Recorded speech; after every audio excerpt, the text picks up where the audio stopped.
انسان کی لعنت کیا ہے؟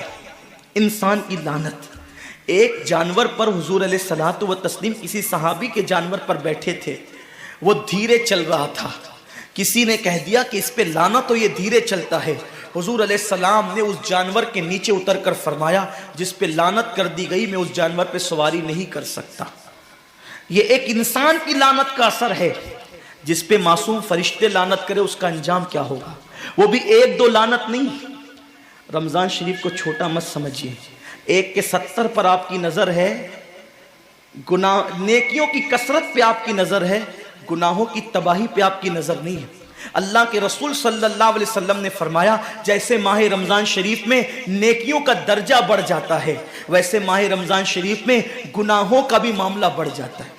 یعنی اگر رمضان شریف میں تم ایک گناہ کرو گے تو اور دنوں کے اندر جو گناہ کرتے تھے اب اس گناہ سے زیادہ تمہیں عذاب دیا جائے گا، کیونکہ آپ نے ماہ رمضان کی حرمت کو پامال کیا ہے، آپ نے ماہ رمضان شریف کی عزت کو پامال کیا ہے۔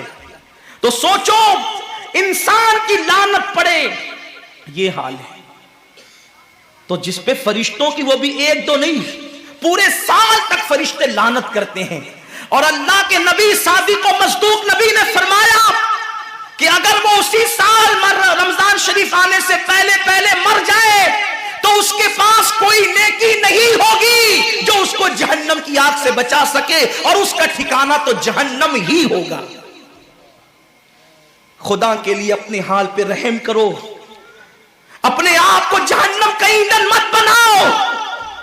ہمارا جسم اتنا طاقتور نہیں ہے کہ ہم اپنے جسم پر جہنم کے عذاب کو برداشت کر سکے۔ میری قوم کے جوانوں، اپنی جوانی پہ اترانے والوں، اپنی قوت پہ ناز کرنے والوں، اللہ کے رسول صلی اللہ علیہ وسلم فرماتے ہیں کہ جہنم کی آگ کی ایک چنگاری اگر دنیا کے سمندر میں ڈال دی جائے تو دنیا کے سارے سمندر آگ سے بھڑکنے لگے۔ اس چنگاری کو، وہ جہنم کی چنگاری کو سمندر ٹھنڈا نہیں کر سکتے، بلکہ سمندر کو وہ ایک چنگاری بھڑکا دے گی اور سمندروں کے اندر آگ لگ جائے گی۔ جو ایک چنگاری سارے سمندر کو بھڑکا دے، اللہ اکبر، اس جہنم کے اندر یہ چھوٹا سا وجود جو چھوٹی سی، اللہ اکبر، اگر بتی کے چٹکے کو برداشت نہیں کر سکتا، جو چراغ کی لو کی تیز کو، جو چراغ کی لو کی حرارت کو برداشت نہیں کر سکتا، جو سگریٹ کے چٹکے پر بے قرار ہو جاتا ہے، یہ چھوٹا سا وجود جب جہنم کے اندر داخل کیا جائے گا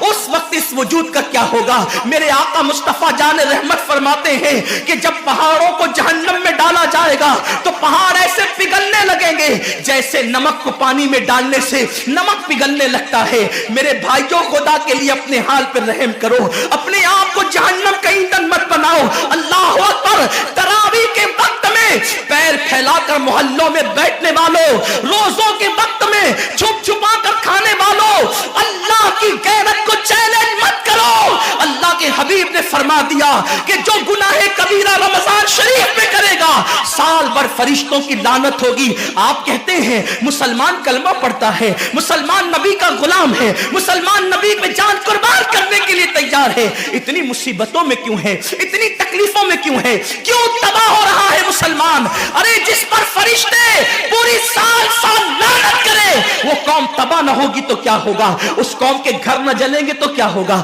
اس قوم کی بیٹیوں کی آبرو نہ لوٹے گی تو کیا ہوگا؟ وہ قوم غربت کی چکی میں نہ پسے گی تو کیا ہوگا؟ آؤ سچی توبہ کر لو، توبہ کے دروازے کھلے ہوئے ہیں، اپنے گناہوں کا احساس کر لو، نادم ہو کر قدرت کی بارگاہ میں پلٹ جاؤ۔ میرا رب فرماتا ہے فَفِرُّوا إِلَى اللَّهِ، کہاں جا رہے ہو؟ دوڑو اللہ کی طرف، پلٹو اللہ کی طرف۔ بڑے سے بڑا پاپی اگر خدا کی طرف احساس گناہ لے کر، ندامت کے آنسو لے کر اللہ کی بارگاہ میں پلٹا ہے تو اللہ نے اس کو مغفرت کا پروانہ عطا کیا ہے۔ میرے رب کا وعدہ ہے جو میری بارگاہ میں پلٹتے ہیں میں ان کو لوٹاتا نہیں ہوں، میں ان کو معاف کر دیتا ہوں۔ سبقت رحمتی علی غضبی، میری رحمت میرے غضب پہ سبقت لے گئی ہے۔ وہ رب جو 70 ماؤں سے زیادہ پیار کرتا ہے، امت کی تباہی کا اتنا ہی خیال ہے تو ہم رمضان شریف کا احترام کیوں نہیں کرتے؟